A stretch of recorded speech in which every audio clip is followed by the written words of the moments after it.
Mengangkat martabat sesama, ujian bagi iman kita. Renungan diinspirasi dari Injil Markus bab 6 ayat 1 sampai 6.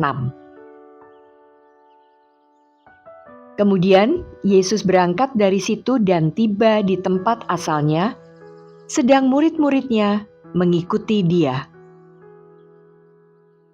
Pada hari Sabat, Ia mulai mengajar di rumah ibadat, dan banyak orang takjub mendengarnya dan berkata, "Dari mana orang ini memperoleh hal-hal itu?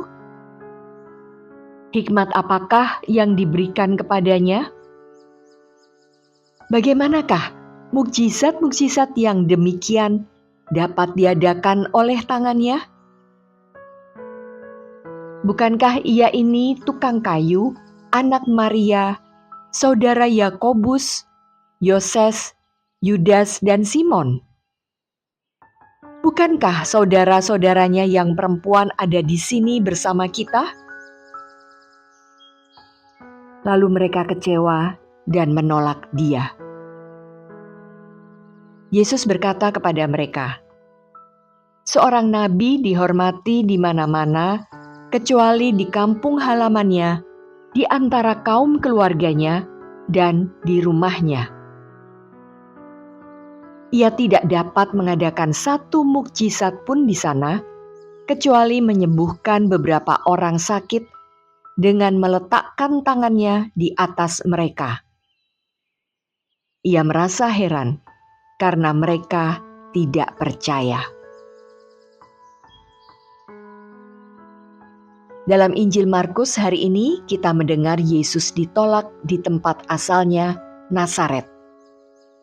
Awalnya orang-orang yang sekampung halaman dengan Yesus takjub akan pengajarannya yang penuh kuasa. Namun ketika mereka tahu bahwa Yesus adalah tukang kayu, anak Maria, dari keluarga yang biasa-biasa saja, mereka menolaknya. Pandangan picik mereka yang lebih mengedepankan status sosial ekonomi membuat mereka tak mampu melihat kebesaran Allah. Maka Yesus berkata kepada mereka, "Seorang nabi dihormati di mana-mana kecuali di tempat asalnya sendiri, di antara kaum keluarganya, dan di rumahnya." Markus bab 6 ayat 4.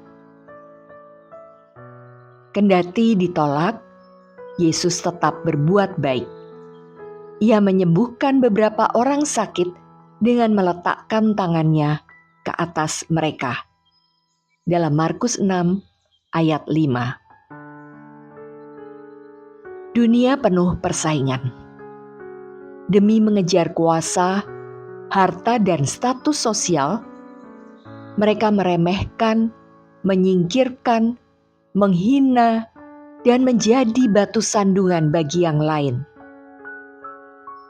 Seorang teman yang bekerja pada Surat Kabar Nasional ditolak hadir dalam rapat redaksi rutin. Si penolak mengatakan, "Dulu dia sekretaris, kan?" Benar. Perjalanan karirnya di perusahaan media massa itu dimulai dengan menjadi seorang sekretaris pemimpin perusahaan. Sambil bekerja, ia melanjutkan studi ke universitas negeri ternama hingga mengantongi gelar sarjana ekonomi. Karirnya pun meningkat dan berada di departemen editorial. Berbagai tulisannya mulai dimuat di koran itu. Bahkan karya jurnalistiknya memenangkan penghargaan. Tuntutan pekerjaan membuatnya melanjutkan studi dan meraih gelar Master of Science. Meski prestasi dan kemampuannya diremehkan kolega di kantornya sendiri, ia tak henti berkarya. Membuat artikel investigasi, menulis jurnal dalam dan luar negeri, menjadi narasumber dalam seminar nasional dan internasional, juga dosen tamu. Nah, sebagai pengikut Kristus, kualitas iman kita diuji saat kita mau mengakui kelebihan, keunggulan, dan anugerah serta kuasa Allah yang mengalir dan memancar dari setiap orang. Sudahkah kita mau dan mampu mengangkat harkat dan martabat sesama? Menghargai dan mengakui setiap pribadi, bukan menghina, meragukan, menolak, atau menyingkirkannya? Marilah berdoa. Bapa Surgawi, mampukanlah kami melihat kebesaran-Mu dalam diri setiap orang yang kami jumpai. Bukalah hati kami, agar kami menjadi rendah hati, sehingga dapat melihat bahwa karya-karya-Mu datang menyapa kami dengan segala macam cara, bahkan yang paling remeh sekalipun. Amin.